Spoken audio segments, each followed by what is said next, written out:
SCHD, or the Schwab US Dividend Equity ETF, is one of my largest single positions across my long-term dividend growth portfolio. And as of filming this video, I currently have around 606 shares across all of my portfolios combined. Now, I've been buying shares of SCHD for several years now with the hopes to build out a position that's not only going to pay me a substantial amount of dividend income on a quarterly basis as of today, but with dividend growth like SCHD that has the tendency or historically has raised their dividends consistently over time.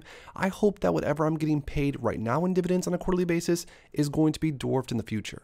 But as I've been going through my positions, looking a little bit deeper into what I'm holding on to, which I definitely recommend all of you guys do consistently, it honestly had me thinking right now as a 31-year-old dividend growth investor with 606 shares of the Schwab US Dividend Equity ETF, what would happen if I never purchased a single share more and just dripped the dividends into more shares of SCHD forever from here? And in this video, we're going to go through the exact magic behind that and the power of compounding and show you how even a smaller portfolio, even much smaller than this, can create a massive amount of wealth long term if you buy into high quality dividend growth ETFs like SCHD. So if you would consider yourself a dividend growth investor, I promise you are going to love this video. Stick around, drop a like down below, and let's get right into it. Real quick, for those that haven't already, make sure to go to the first link in my description and grab my new dividend investing ebook, where I share exactly how I went from $0 invested to now earning over $6,000 on a monthly basis and over $1 million invested in the market. Along with the ebook, you're also going to receive my custom dividend tracker, where you can track your dividend progress on an ongoing basis and reach your dividend investing goals. So make sure to grab yourself a copy of my dividend investing ebook and the new dividend tracker today. It's the first link in my description. Now, just for some real quick backstory, if this is your first time checking out one of my videos, well, welcome. But I'm a 31-year-old dividend growth investor that's been investing in different dividend paying stocks and ETFs for several years now,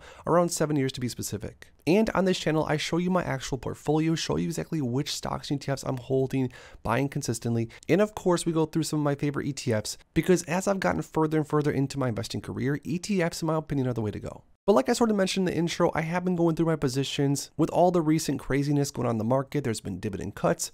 There's been companies and ETFs raising their dividends consistently. And this year's been honestly just a crazy year in the market. And looking a little bit deeper into my specific strategy, projecting out what I'm going to do over the next year. And then of course, next year after that, I'm trying to figure out which ETFs I'm going to buy consistently over time. And like a lot of you know, this year specifically is sort of the year of SCHD. I've been buying at least 1 or 2 shares every single day, so much to the point now where I have over 600 shares, which has not been an easy feat by any means.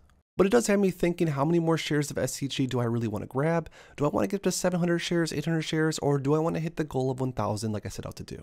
Now, the main selling points for me when it comes to SCHD are pretty simple. It's the fact that the ETF has went up in price over time, which even though I am sort of a dividend income focused investor, that's really sort of worried about cash flow at the forefront, because honestly, cash flow pays the bills, net worth does not pay the bills. Although I definitely want my net worth to go up over time, cash flow is definitely important to me. And SCHD over time definitely has the potential to raise my net worth, as you can see how this ETF is traded historically. But one of the main reasons I love this ETF and what I'm drawn to it is, of course, the same thing that I've talked about time and time again, the fact that this ETF has paid more and more in dividends over time. Like, for example, in 2014, around 10 years ago, let's say, this ETF was paying around $0.25 on a quarterly basis. And now, just as of recently, last December, a 74-cent dividend was paid, which was massive. So my idea is that if I gather enough shares of SCHD, say hundreds or thousands over the next several years, and again, it does not just have to be SCHD, there's other great dividend growth ETFs out there too, like VIG, DGRO, DGRW, I can go on and on. But with SCHD being in my target as of right now, because it does offer an initial pretty high starting yield, and as a more cash flow income focused investor, that makes sense.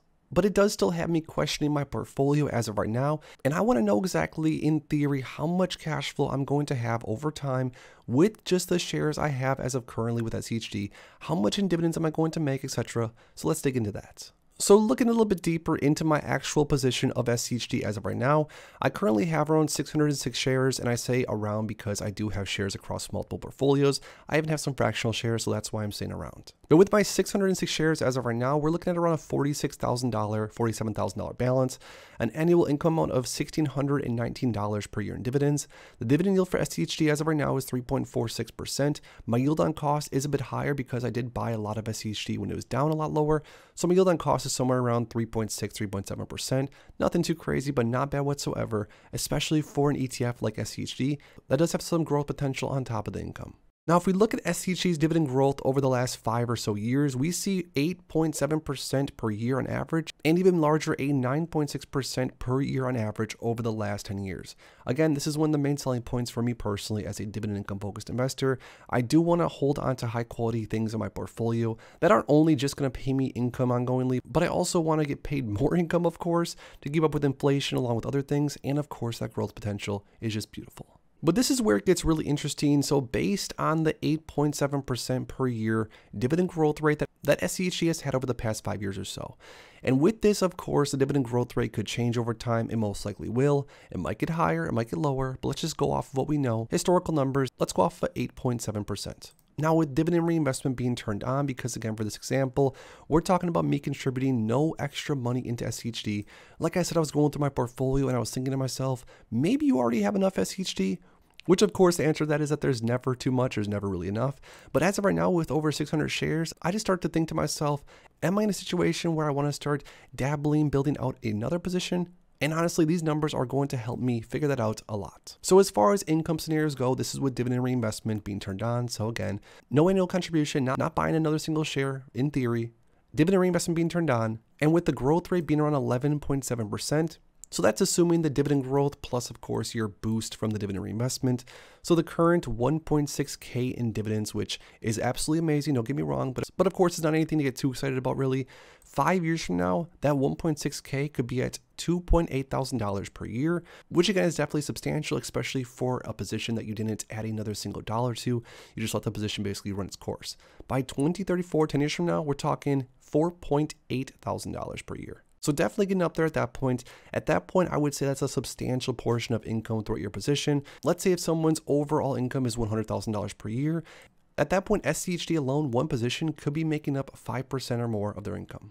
15 years from now, 8.5 thousand in dividends. This is again assuming the dividend growth rate stays the same, you reinvest the dividends and no annual contribution, of course. And 20 years from now, we're talking $14,700 per year in dividends. That is a massive, massive increase from the current situation of $1.6 thousand, which is where it started. Now, again, of course, it goes without saying, if you were to add more money to this position per year, it's going to grow substantially faster, which is probably one of the reasons that I personally will, at least on a yearly basis, keep adding to SCHD. Again, maybe I won't buy it every single day like I am currently, but I'll probably keep adding shares over time. But either way, it's kind of crazy that as of right now, being 31, by the time I'm, say, 51 years old or so, I could just have my shares of SCHD that currently pay me $1,600 per year. By then, they'd be paying me well over $1,000 per month average in dividends, which is substantial. Not to mention, if SCHD raises their dividend a little bit faster in the future, the numbers are only going to get bigger, and the power of compounding is only going to kick in even more. But with these current numbers, I really do think that I am going to continue to buy some more SCHD from this point on until I get closer to maybe 700, 800, or like I said, if it's possible, 1,000 shares by the end of this year. And at that point, my plan is still certain that I'm going to move over into a different dividend growth ETF, maybe something with a little bit more growth potential, or who knows, maybe I'll change my mind and buy something that offers a little bit more income. But regardless, I think that all of you guys should mess around with some numbers, look at your current portfolio, see where it could be in the future, just to give yourself a well-rounded idea of what things could look like if you keep at it. But now lastly, I want to hear from you guys down below. As of right now, as you know, I'm building out my SCHD position as my long-term sort of buy and hold forever ETF position. And I want to know which stock or ETF you're doing that with as of right now. Drop the ticker symbol in the comments. If you enjoyed this video, make sure to please drop a like on it and subscribe for more future content like this. Thanks as always for stopping by, and if you are interested in investing, make sure to check out these recent videos I posted right here.